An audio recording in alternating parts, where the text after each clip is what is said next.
नमस्कार, आप सभी का मेरे चैनल पे स्वागत है। आप सभी को जिया व्रत की हार्दिक शुभकामनाएं। जीतू वाहन भगवान सदा आप और आपके बच्चों की रक्षा करें। आप हर साल इसी तरह से श्रद्धा और विश्वास के साथ जितिया का व्रत रखें। सभी कठिन व्रतों में से एक जितिया व्रत को जीवित पुत्री के नाम से भी जाना जाता है। अपनी संतान की रक्षा करने के लिए और खासकर पुत्र की रक्षा करने के लिए माताएं जीवित पुत्री का व्रत को निर्जला और निराहार रहती हैं और इस व्रत में जीमूत वाहन के साथ साथ चील और सिहाइन की पूजा करी जाती है। पूजा करके व्रत की कथा पढ़ी और सुनी जाती है। आइए सुनिए जितिया व्रत की कुछ पौराणिक कथाएं।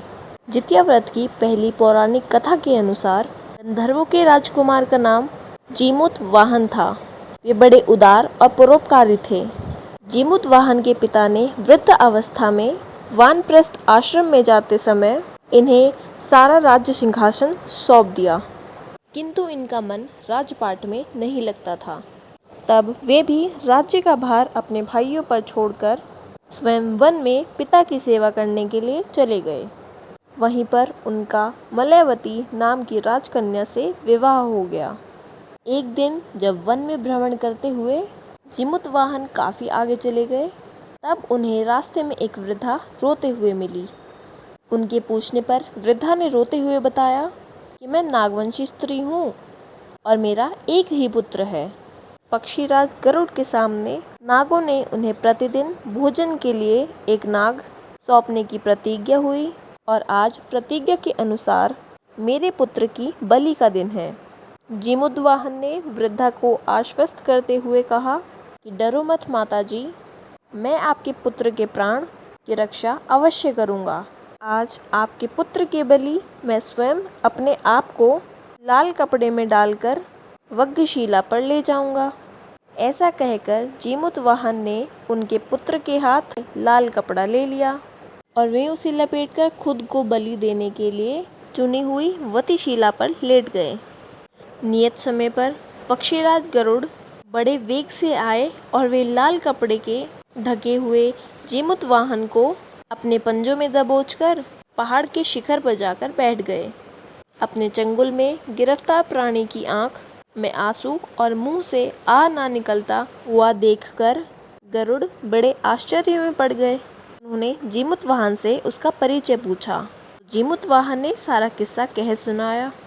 गरुड़ जी उनकी बहादुरी और दूसरों की प्राण रक्षा करने में स्वयं का बलिदान देने की हिम्मत से बहुत प्रभावित हुए। प्रसन्न होकर गरुड़ जी ने उन्हें जीवनदान दे दिया और नागों की बलि ना लेने का वरदान भी दे दिया। इस तरह जीमूत वाहन के अतंभ साहस से नाग जाति की रक्षा हुई। तब से अपने पुत्र की सुरक्षा हेतु जीमूत वाहन की पूजा की परंपरा भी शुरू हो गई। अब सुनिए जितिया व्रत की दूसरी पौराणिक कथा। पौराणिक कथा के अनुसार दो बहनें थीं। एक का नाम था सुखिया और दूसरी का नाम था दुखिया। दोनों का भाग्य भी उनके नाम के जैसा ही था। जैसा उनका नाम वैसा उनका भाग्य। दुखिया बहुत ही गरीब थी और अपने नाम के अनुरूप ही बहुत दुखी भी रहती थी। उधर सुखिया अपने नाम के अनुसार अमीर भी थी और हमेशा खुश रहती थी। दोनों एक ही गांव में रहा करती थी। दुखिया सुखिया के घर में काम करती थी, साफ सफाई करती थी, खाना बनाती थी और जो खाना बच जाता वह खाना सुखिया दुखिया को दे देती थी। इसी तरह दुखिया का घर चल रहा था। धीरे धीरे समय बीता। दोनों को दो बच्चे थे। सुखिया को दो पुत्र थे और दुखिया को भी दो पुत्र थे। जब जितिया व्रत का समय आया तो दोनों बहनों ने जितिया का व्रत रखना शुरू किया। दुखिया सुखिया के घर में काम करती थी। व्रत के दिन दुखिया ने सुखिया के घर जो चावल फटका उससे जो खुर्दी निकली वह अपने लिए रख ली और साफ चावल सुखिया को दे दिए। फिर साग को चुना, पत्तियों को डंठल से अलग किया। बढ़िया वाला साग सुखिया के लिए रख दिया और जो डंठल था वह अपने लिए रख दिया। जब दुखिया ने सुखिया के घर का सारा खाना बना दिया और अपने घर चावल की खुर्दी और साग का डंठल लेकर चली गई। खुर्दी का चावल और साग की डंठल बनाकर वह खाना बनाकर अपने बच्चों को खिलाने लगी और खुद भी खाने लगी। उसके बाद दुखिया सोने चली गई। आधी रात को एक बूढ़ी औरत ने उसके घर का दरवाज़ा खटखटाया तो दुखिया ने घर के अंदर से पूछा, कौन है? तो बुढ़िया बोली, बेटा हम हैं।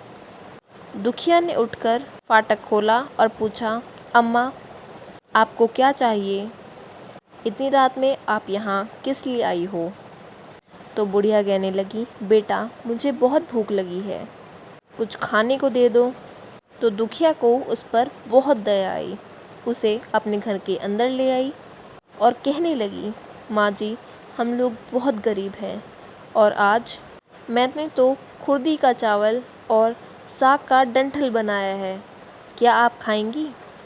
तो बुढ़िया कहने लगी, हाँ हाँ क्यों नहीं खाऊंगी, हमें तो बहुत ज़ोर से भूख लगी है, मैं तो वही खा लूँगी, तुम जल्दी से खाना लेकर आओ।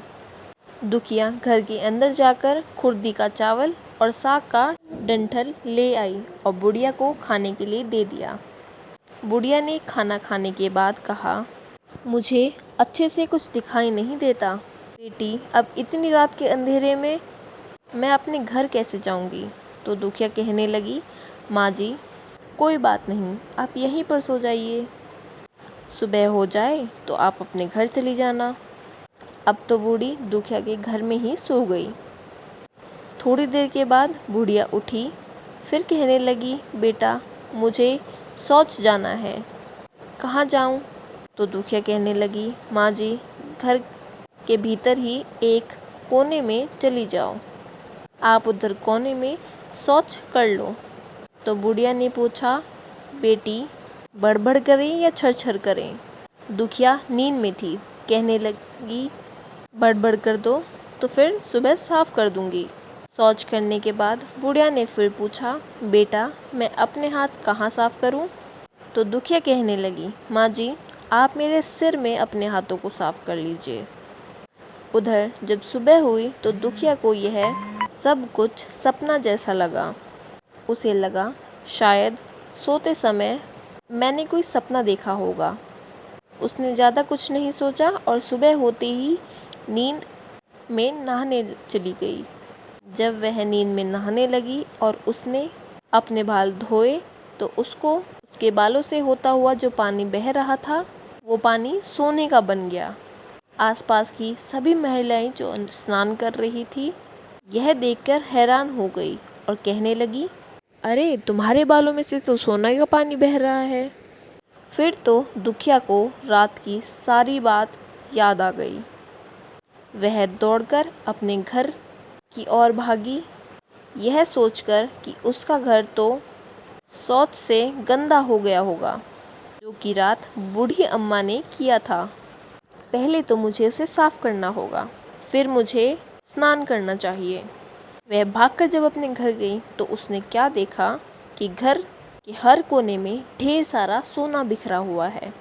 यह सब देखकर दुखिया बहुत हैरान और खुश हो गई और सोचने लगी, जीत मान बाबा अर्थात जिमुत वाहन की कृपा है, ये सब जो माता का रूप धारण करके मेरे घर आए और मुझे इतना भर भर कर आशीर्वाद देकर गए। इस प्रकार दुखिया अमीर हो गई और फिर उसने अपनी बहन सुखिया के घर जाकर भी काम करना बंद कर दिया। उधर दुखिया जब अपना व्रत पूरा करती है तो अपने पुत्र से कहने लगी, जाओ मौसी के घर से तराजू लेकर आओ, यह नापने के लिए कि यह कितना सोना होगा। बच्चा बहुत खुशी से सुखिया मौसी के घर गया और तराजू मांगने लगा। तो सुखिया ने पूछा कि तराजू में तुम्हें क्या तोलना है? तो बच्चे ने कहा, मौसी मेरे घर में बहुत सारा सोना है, उसी को तोलने के लिए माँ ने तराजू मंगवाया है। जब सुखिया ने यह सुना तो बच्चे से कहने लगी, खाने के लिए तो तुम्हारे पास कुछ नहीं है, तो सोना तो क्या ही होगा, मुझसे झूठ मत कहो। तो बच्चा कहने लगा, नहीं मैं झूठ नहीं बोल रहा। सुखिया ने सोचा कि जब तराजू मांगा है तो कुछ ना कुछ तो तोलना ही होगा। इसलिए उसने तराजू के पीछे एक गोंद लगा दिया और सोचा जो भी वह नापेगी तो थोड़ा सा इसमें भी चिपक जाएगा। दुखिया जब तराजू पर सोना तोलने लगी तो सोने के कुछ टुकड़े उस पर भी लग गए। जब बच्चा तराजू लौटाने के लिए वापस आया तो सुखिया ने तराजू को उलट पुलट कर देखा तो उसे तराजू में सोना लगा हुआ मिला। सुखिया ने सोचा उसके घर में ज़रूर कहीं से सोना आया होगा, इसलिए तो वह कई दिन से काम भी नहीं कर रही है। चलो चलकर देखा जाए कि आखिरकार दुखिया के पास इतना सोना आया कहाँ से। यह सोचकर सुखिया दुखिया के पास जाकर पूछने लगी कि बहन, तुम्हारे पास इतना सोना आया कहाँ से कि तुम्हें तराजू मंगाना पड़ा। तो दुखिया ने उस रात की सारी कहानी अपनी बहन को बता दी। दुखिया का मन एकदम सच्चा था, इसलिए उसने सब कुछ सच सच बता दिया। यह सुनकर सुखिया के मन में लालच आ गया कि दुखिया के पास तो इतना सोना है, अब अगले साल जित्या में मैं भी कुर्दी का चावल और साग की डंठल बनाऊंगी। यह सोचकर अगले साल जित्या का व्रत दोनों बहनों ने रखा। सुखिया के पास तो सब कुछ था, धन भी था और सुख भी था, फिर भी वह जित्या के दिन चावल फटकार कर साफ चावल फेंक रही थी और खुरदरे चावल अपने पास रख रही थी। साग को तोड़कर पत्तियां उसने फेंक दी और डंठल अपने पास रख ली और उसने वही खाना बनाया। खा पीकर और पूजा पाठ करने के बाद वह सोने चली गई। फिर आधी रात में उसके घर में भी बुढ़िया आ गई। दरवाज़ा खटखटाया। सुखिया आंखें बंद उसी का इंतज़ार कर रही थी। उसने तुरंत दरवाज़ा खोला और बुढ़िया को अपने घर के अंदर बुलाया।